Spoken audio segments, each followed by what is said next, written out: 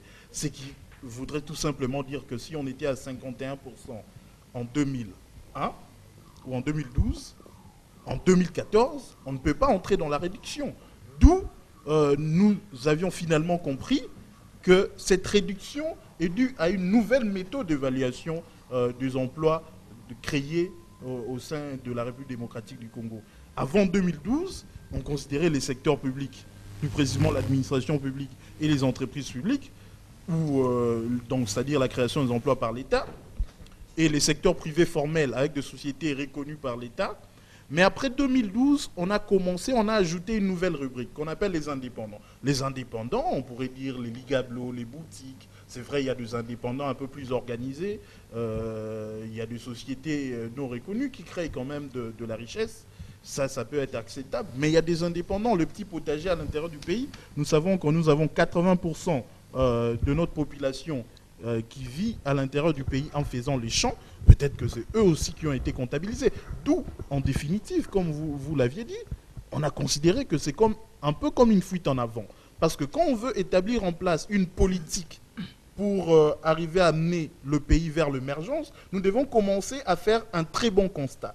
Sinon, si on fait un constat en considérant que tous les indicateurs sont au vert, que les emplois sont créés de manière massive, pendant que la population vit autre chose, on risquerait de s'endormir et de ne pas prendre le courage, comme on l'a dit dans la 4e tribune, de mobiliser plus de ressources, d'entrer dans une vision de désengagement de l'État des entreprises publiques, parce qu'aujourd'hui, les entreprises publiques pouvaient créer de l'emploi. Pourtant, celles qui existent, on dit qu'elles sont canards boiteux, et d'autres vont même dire plus fort que ce sont des canards morts.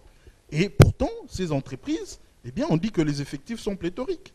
Pourtant, si l'État s'y était désengagé et que ces entreprises commençaient à générer de richesses, peut-être qu'elles auraient besoin d'engager de nouvelles personnes. C'est en ces moments-là qu'on pourrait penser à une véritable création d'emplois. Mais dans l'entretemps, comme le gouvernement trouve que lui, il crée assez d'emplois, et ceux qui ne trouvent pas de l'emploi auprès du secteur public, c'est-à-dire auprès de l'État, ou moins encore auprès du privé formel, que ces gens-là s'auto-emploient, et le gouvernement ne précise pas quels sont ces secteurs-là où le Congolais s'auto-emploie, en sachant mieux vivre, je pense que c'est assez criminel. Très bien. Alors, Luc, nous prenons les deux méthodes. Le Premier ministre analyse ici, il dit, comme disait M. Fumuzanza au début, qu'il y a deux méthodes. La première méthode, c'est celle qui ne considérait pas les indépendants. On prenait en compte que les emplois du secteur public, donc l'administration publique, et les privés qui créaient des emplois. Et c'est à ce moment-là que le chômage était beaucoup plus élevé parce que finalement, il n'y avait pas beaucoup de création d'emplois. Mais aujourd'hui, on a ajouté la nouvelle rubrique des indépendants. À votre avis, à quel niveau se situe la contradiction entre ces deux méthodes? En fait, la primature, en annonçant ce chiffre, ne s'est pas rendu compte qu'au sein de l'opinion, il y a des gens qui suivent de très près l'évolution de la démographie, ainsi que la politique du travail du gouvernement. Et là, franchement, si c'était dans un match de football, je dirais que le gouvernement vient à manquer un penalty. Parce qu'il a cru pouvoir jeter de la poudre aux yeux des Congolais, mais que cette poudre n'a pas atteint tous les Congolais. Le gouvernement, en faisant de la confusion de chiffres, croyez... Pourquoi parlez-vous de la confusion des chiffres? La confusion des chiffres est parce que le changement de méthode qu'ont évoqué M. Fumuzanza et M. Steve n'avaient en réalité qu'un seul objectif, c'est de créer un désordre dans le chef des Congolais et faire accréditer la thèse que depuis 2000, tenez, le gouvernement est arrivé à réduire à 24% le taux de chômage. Ce qui est,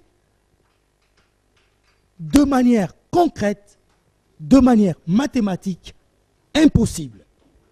Mais il faudrait en plus que l'on sache qu'il n'y a pas seulement aujourd'hui cette politique des années 80 ou avant 80 où les politiques viennent, ils font des déclarations, l'opinion n'a pas trop de sources de recherche pour établir la véracité ou la fausseté des déclarations du gouvernement. Cette époque-là est largement dépassée. Aujourd'hui, toute déclaration que fait les politiques peut être vérifiée par soit les mêmes sources, soit par d'autres sources, ou alors on peut entreprendre d'autres démarches pour établir si oui ou non ce que dit le gouvernement est correct. Tenez, Charlie, prenons par an, il y a combien de finalistes de cycles de licence qui sont versés sur le marché, non pas d'emploi, mais du chômage. Parce que les emplois ne sont pas réellement créés. Mais ils vont travailler comme indépendants. Un instant, j'arrive. C'est que ce rapport ne dit pas non plus quelle est la qualité d'emploi dont il est question. Là, ça pose problème. Et s'il y a eu sur 19 millions de la population active, création d'emplois, on ne nous dit pas les emplois créés concernaient exactement quel domaine. Enquête faite, il n'y a à peine que 4% de demandeurs d'emploi qui sont dans le domaine formel. Donc il y a 96% de demandeurs d'emploi qui sont dans le domaine informel, mais qui ne sont pas de manière individuelle identifiés. La politique, c'est la médecine du corps social. Il ne faudrait pas que les politiques, que ce soit ceux d'aujourd'hui ou ceux de demain, puisque l'approche de Mouzito, vous avez vu, il a parlé du chômage hier, aujourd'hui et demain, les politiques doivent apprendre que ce qui a été fait hier n'est pas oublié. Mais c'est pris en compte par ceux d'aujourd'hui pour embrayer sur ce que l'on fera demain. Aujourd'hui, les politiques ne peuvent plus se permettre de tenir n'importe quel discours, croyant que la population est si dupe qu'elle va gober tout ce que les dirigeants font. Aujourd'hui, la donne a essentiellement, substantiellement et profondément changé. Et donc, la politique du mensonge, comme on l'a définie de manière empirique, n'a plus droit de citer aujourd'hui. Très bien, Luc. Alors, si je comprends bien, c'est-à-dire que Fumutoto, le gouvernement, ainsi que le dit le Premier ministre ici, le gouvernement peut avoir créé 100 000 emplois. C'est possible, mais le Premier ministre dit que 100 000 emplois par an, dans une période de 3 ans, ne peuvent pas combler l'écart, parce que les demandeurs d'emploi se situent autour de 2 millions par année. Alors si on prend 6 millions, par exemple, de demandeurs d'emploi chaque année, donc sur une période de 3 ans, il est impossible que les 300 000 emplois qui ont été créés dans l'entretemps puissent combler ces vides et faire inverser la courbe en ce qui concerne la demande de l'emploi. Merci beaucoup, messieurs les journalistes. Nous sommes de la troisième voie. Nous avons dit, en termes de diagnostic, que notre pays a un problème d'écriture et d'organisation. Et aujourd'hui, le monde nous donnera raison. Mon intervention porte sur 3 paliers. D'abord, le chômage. 2, la provenance du contraire du chômage, c'est-à-dire du travail. Et 3, qu'est-ce qui est dans la tête du Premier ministre Matata? Qu'est-ce qu'il veut depuis qu'il est devenu Premier ministre? C'est-à-dire les concepts... Non, attendez un instant, s'il vous plaît. Il ne faut pas plus focaliser sur le Premier ministre Matata. Les chiffres viennent, je précise, de la Banque centrale du Congo. Et le Premier ministre n'exploite que les statistiques qui lui ont été données. Peut-être qu'il aurait même été induit en erreur, on ne sait jamais. Mais je voudrais que vous puissiez vous attarder plus sur les chiffres que lui a lus que sur lui-même. En fait, je pense que je m'attarde sur la conception de la troisième voie et la publication ou la déclaration du Premier ministre Matata.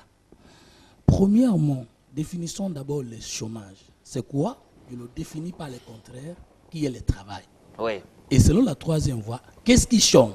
C'est l'âge du travail, la force du travail et l'intelligence du travail. Quand nous disons le chômage, qu'est-ce qui chôme?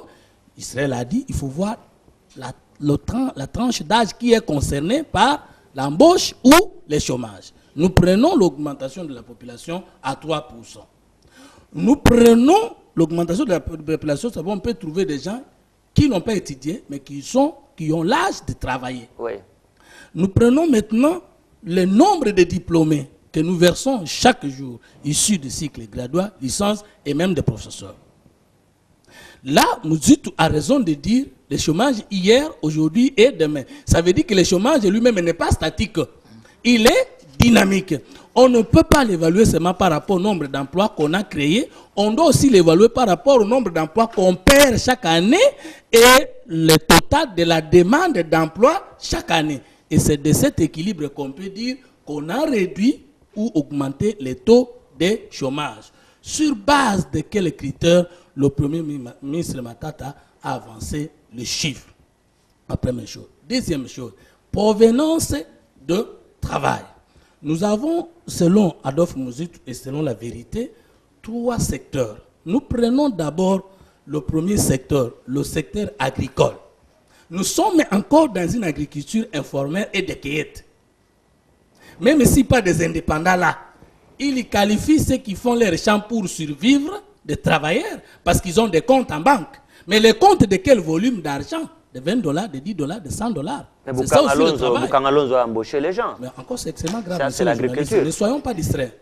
Lorsque l'industrie a créé de l'emploi en Europe, ça a créé le chômage chez les paysans. Et on a organisé l'harmonie telle que c'est l'industrie qui a récupéré les paysans qui avaient perdu le travail par la sortie de l'émergence de l'industrie. De Bandundu, les paysans faisaient les champs et venaient écouler les marchandises à Kinshasa pour scolariser leurs enfants.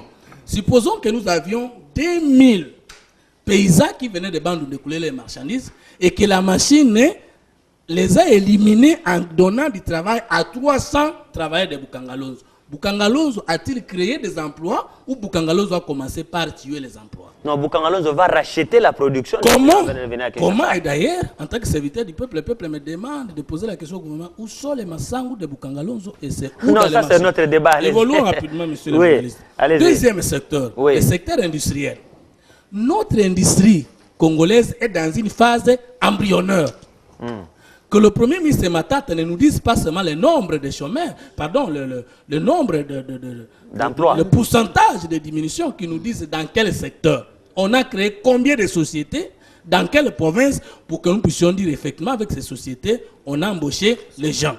Le secteur tertiaire, non seulement que notre économie est extravertie, mais c'est aussi une économie d'équimoire. Et qu'est-ce que ça veut dire? C'est une économie dont la production est faite ici, mais cette production ne concerne pas seulement les nationaux. D'où, au lieu d'un débat sur le PIB, nous attendons le débat sur le produit national brut qui nous permet de contrôler les taux de production, le poids le volume de production des Congolais de l'étranger et de Kinshasa. Troisième chose, on ne peut pas dans un pays qui se respecte dire qu'on a diminué les taux de chômage, ça nous dit d'abord le nombre de chômeurs. Partout, on nous dit d'abord 2012 jusqu'à 2014, voici le nombre de chômeurs que nous avons connus. Et si ce nombre-là, voici le nombre d'emplois que nous avons donnés. Et voici ce qui reste. Et on peut calculer l'augmentation ou la diminution du chômage. Le concept de Matata. De 2000, qu'est-ce qui est dans la tête du Premier ministre Matata? Le Premier ministre Matata est dans une logique de montrer au président de la République, à la majorité présidentielle, à l'opposition, à la société congolaise et à l'opinion internationale, qu'il est le seul Premier ministre qui a mieux travaillé plus que les autres. Et faisons le calcul. Non, attendez, s'il vous plaît. S'il vous plaît, non, je sais que c'est votre point de vue, vous ne pouvez pas quand même le faire, ce procès. Non, mais analysons les faits. Non. De 2000 à 2012, on a réduit les taux de chômage de 24%.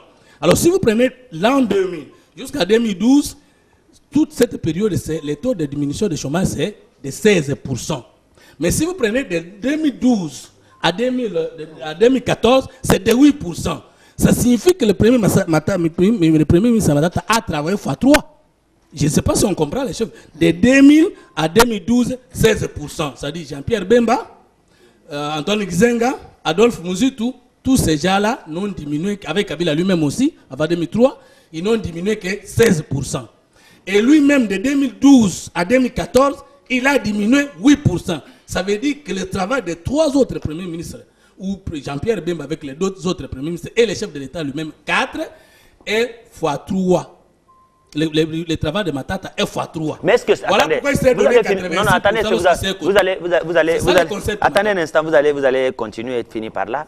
Est-ce que c'est impossible dans un contexte où il bénéficie d'un environnement favorable? Parce que les autres aussi, il y a le 1+4, vous savez dans quelles conditions. Mais c'est les journalistes, je vais vous surprendre. Oui. Nous sommes le 23 octobre 2013. Le président de la République, lors de son discours de clôture de concertation nationale, dit ceci. Il y a inadéquation entre l'évolution normale des critères de la croissance, de la stabilité du cadre macroéconomique et l'évolution de la vie de la société. Inadéquation. Ça, c'était en 2013. 2013. Ouais. Le président a montré que la stabilité du cadre macroéconomique n'a pas entraîné le développement économique. Mais seulement une année après, on a réduit le taux de chômage de combien de pourcents? Alors faisons les calculs, je chute par là. La moyenne des demandes d'emploi par année, c'est 2 millions de chômeurs qui entrent sur le marché. Mais prenez x3, ça fait 6 millions de demandeurs d'emploi. Moins 100 000 par an, par année, ça fait moins 300 000. Nous restons avec 5 700 000 et c'est ça le taux de diminution. Merci. Alors, Joseph Kamangassou, déjà, est-ce que le problème ici, c'est l'écart entre ces chiffres ou alors parce que les emplois créés sont quand vous regardez les chiffres de la BCC ici, ce sont des emplois qui ont été plus créés dans les secteurs informels, des indépendants, je voulais dire, ce sont des personnes qu'on ne contrôle pas. Est-ce que le problème, ce n'est pas celui-là? Le gouvernement a dit avoir créé des emplois, c'est bien, comme dit Fumutoto, on a appris qu'on a créé 100 000 emplois, mais malheureusement, selon le gouvernement lui-même, le 96% de ces emplois ont été créés par des indépendants. Alors Charlie, la question est pertinente, la question, le débat autour du chômage. Le débat est dans tous les milieux, toutes les générations. C'est dire ici que je voudrais qu'à chaque fois que l'on parle, que l'on se réfère aussi à ce peuple-là qui est choqué par ces débats. Vous dites au titre, le chômage en RDC hier, aujourd'hui et demain. Dans cette tribune, il y va d'abord dans l'histoire, il revient au présent, notamment avec cette sortie médiatique au cours de la troïka politique, où on annonça en fait la création de 100 000 emplois, mais qui ne se laisse pas ressentir dans le vécu quotidien. La concordance, ces mariages entre les 100 000 emplois et la réalité sur terrain. Les chiffres, oui, vous parlez des chiffres, mais le peuple, lui, veut palper du doigt les 100 000. Pour quelle catégorie? Utilisée par quelle méthode? C'est là le problème. Les 96% des indépendants qui posent problème après changement de méthode par le gouvernement pousserait aussi plus loin à une véritable matière de réflexion. Cette jeunesse qui, comme l'a dit Luc, il y a ceux qui sont en pleine étude, d'autres qui sont déjà fin études et d'autres qui sont en train de chômer dans le chômage proprement dit. Mais la question que l'on se pose, le gouvernement, en disant qu'il a créé 100 000 emplois, c'est en termes de qualité d'emploi ou bien c'est en termes d'emploi par complaisance? Mais je vous pose la question de savoir... Parce qu'on peut créer d'emplois, mais pour quel revenu? À quel niveau se situe ce doute-là, justement? C'est la question que je pose. Est-ce que parce que ces emplois-là, on ne le voit pas, mais on dit, en fait, quand on regarde dans la vie au journal... Transco qui a été créé, a quand même créé de l'emploi. Vous avez, je ne sais pas, ailleurs, à gauche et à droite. Est-ce que le doute se situe à quel niveau? Le doute se situe au niveau de ces mariages entre les chiffres annoncés et la réalité sur terrain. Ouais. Parce que lorsqu'on dit qu'on a créé 100 000 emplois, et qu'à chaque fois, pour ne pas relier ceux qui sont avec nous autour de cette table, qu'il y a chaque année également aussi 2 millions de nouveaux chômeurs. Ouais. Mais je me retrouve en fait devant un paradoxe. Or, pour se rabattre sur une disposition constitutionnelle, à moins que ma mémoire ne me trahisse, l'article 36 de la Constitution garantit que tout Congolais a droit à un travail décent. Mais lorsqu'on nous dit qu'on a créé 100 000 emplois, de quelle qualité, dans quel secteur? C'est ça le débat. On vous a dit que c'est dans les secteurs... attendez, Israël, vous avez la parole. Je voudrais vous poser une question. Ce sont des questions que les téléspectateurs se posent souvent. Ils disent ceci. Est-ce que si Mouzito lui-même était là, serait-il à mesure de résorber le chômage, d'inverser la courbe? Tout de suite, je dirais non. Et lui-même le dit. D'où vient le doute? Mais il le dit. C'est impossible que le gouvernement puisse, il a même dit, mathématiquement parlant, inverser en 3 ans ce stock de chômeurs depuis les années 80 et qu'il n'y a pas d'emploi. Avec notre économie actuelle, il est impossible qu'on puisse créer des emplois comme ça et que 2 millions, parce que quand vous regardez les chiffres qu'il donne, avec la nouvelle méthode, on est pratiquement à 2 millions et quelques par an. Mais c'est impossible. Voici ce que dit Mouzito. Comment serait-il possible d'inverser en 3 ans la courbe du chômage dans une économie dont les caractéristiques sont un taux de croissance démographique très fort, merci pour le micro, une évolution de la population active que vous connaissez, de plus de 50%, constituée des jeunes qui cherchent le travail. Troisième élément, un secteur